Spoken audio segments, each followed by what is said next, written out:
Stop. Enough dopamine. $23,752 in 30 days. This is going to be very different from every guru video out there because you're actually going to learn something. Take notes. Trust me, it's going to be worth it. I promise. Today I'm going to show you my first winning product in e-commerce and why exactly it worked. Proof, because people be lying nowadays. Hit the refresh real quick. So basically my product was this zodiac sign bracelet, and you might ask yourself, this is a very basic product. And the truth is, I agree with you. However, money doesn't care about your opinion. I sold this product simply because of the data that I saw and because of the demand and the lack of supply that I chose for the market I sold that product to. At the time when I was researching for products, there was huge demand. And if you've not noticed it before, this store is actually in euros. And as you can see here, sales by billing location, I've made the majority of my revenue with this product in Germany. And the reason for that was that I tried to sell this product to a bunch of different European countries and just stuck to what worked best for me, right? The reason I did that is there were already tons of competitors in the US selling this product, and I knew that in order to outbid them on an ad platform, and I sold this with TikTok ads, I would have to test it with a much greater budget and a lot of more ads and marketing angles just to be able to scale this product for myself as well. Whereas I realized that no one was really selling it to Germany, and that was the reason why this product worked so well. It's because I was different. You have to understand that you cannot do what everyone else is doing and expect different results. You have to be different. You have to have a USP, a unique selling point. You have to be unique in order to make e-commerce work for you. You cannot do what everyone else is doing. Write that down right now. You cannot do what everyone else is doing and expect different results. It doesn't work like that. Also, if you look at this listing, this product has very low cost of goods, and it was very cheap for me to fulfill my orders, and that left me with a great margin, which I'm going to talk about in a second. Probably the biggest reason why this product worked was my offer. A customer only buys if they feel like they are getting more than what they pay for on your store. And the offer that I was running is a BOGO offer, so I had a buy one get one free, and they got a free box for only 26 euros and 99 cents. And as you can see here, this cost me about €1 to fulfill. In total, my cost of goods were about 3 to 4 euros. And so as you can see, after fees, I was left with an about €20 profit margin, which is about $21, $22, which is very, very good. And margins are one of the biggest, most important, underrated product criteria that are going to make or break you once you get to the scaling phase. Once it's not only about getting orders and getting anyone to buy, but actually scaling to numbers like this. It all comes down to your margins. How hard can you scale? How much can you spend for each new customer? Also, I enhanced my offer with a 60-day money-back guarantee. You should always do that. And I had scarcity and urgency on my website. I had a bar which said only like 10 pieces available, and I had urgency on my website, which basically said sale XY ending at midnight. I always do these things. Always work. They just enhance your offer. And I want to show you something from Alex Hormozi, which actually is from this book, $100 Million Offers. I suggest everyone that is in e-commerce and actually takes it seriously to read that book. But basically the value of an offer comes down to dream outcome times perceived likelihood of achievement divided by time delay times effort and sacrifice. So the customer has to feel that they get an insane dream outcome and they will 100% achieve it with as low time delay as possible and as little effort and sacrifice as possible. If you manage to do all this, then your customer will feel like they pay less than what they actually get, and therefore you get a conversion. That's how people buy. So let's get into how did I find the product, right? I see a lot of people stressing product research way too much because they try to find the best product research tool and just try to find a new strategy or an untapped way of finding products, as all these gurus try to sell it to you in their video courses. But there's winning products everywhere. There's products everywhere. If you've done product research today, I guarantee you've scrolled past 20 products that actually would have worked for you. And it's just about how good you are at picking products, just having an eye for products in general.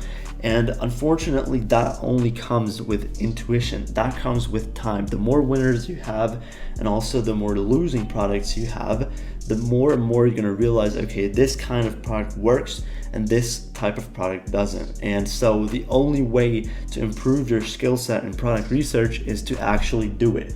Do product research, test products, fail, test, fail until something hits, and then test, fail again, and then something hits again. And every time, every test, try to improve and try to figure out why a product sold and why it didn't.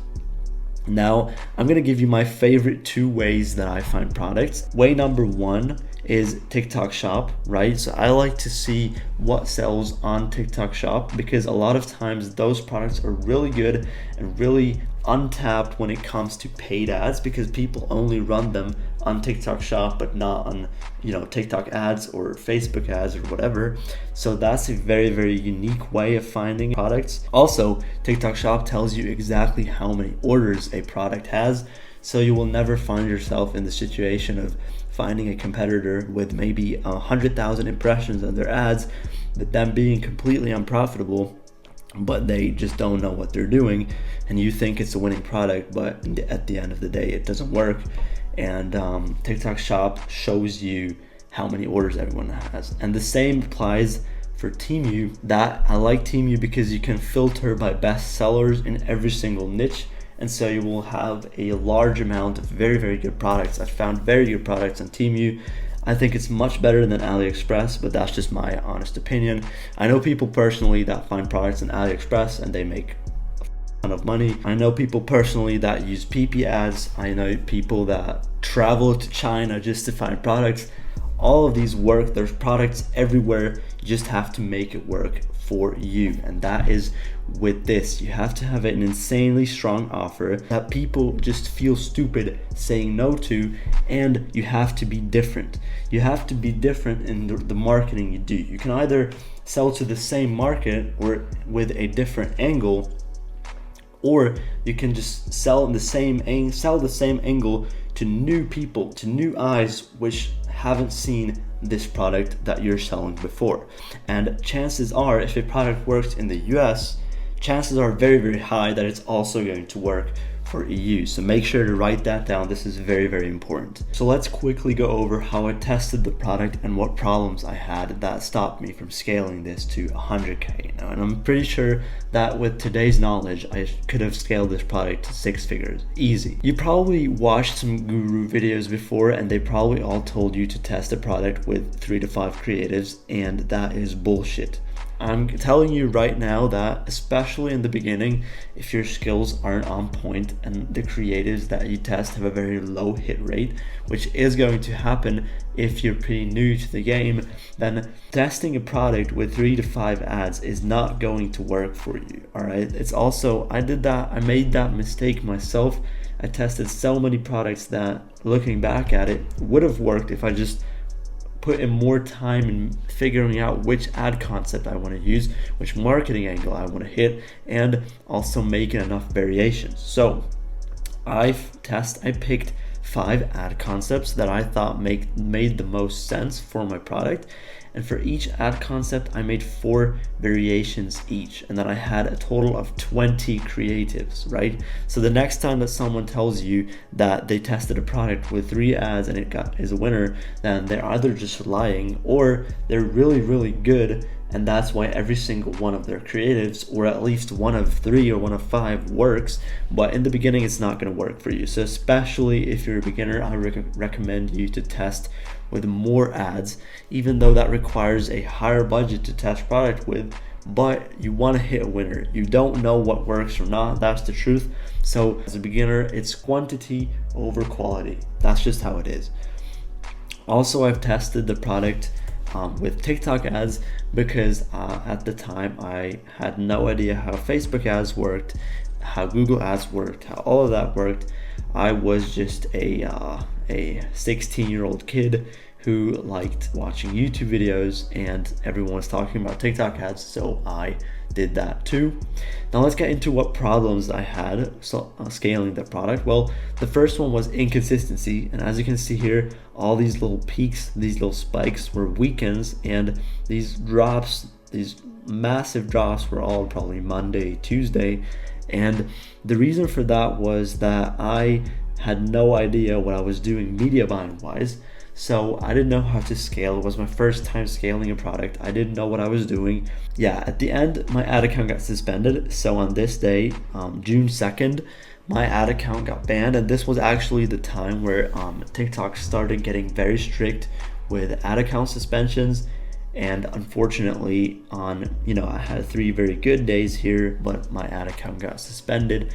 So I stopped running the product. I didn't want to try again, or I did try again actually on a different one, but I had the same ads. I even tried a different domain, but as you probably know, TikTok ads and suspensions are a very, very different thing, and it's not that easy to actually get something up and running again if it's the same product. And also, last but not least, I didn't add tracking details to my PayPal, and so I got a fat hold. And this is something which is very common amongst beginners. They just forget to add tracking details to their PayPal sales. This is basically it. I hope you took some notes. I hope you could learn something from this video. If you want me to get deeper into what ad strategy I used and to show you my ads or case studies of different products of mine, then make sure to write that in the comments. With that being said, I wish you a fantastic day.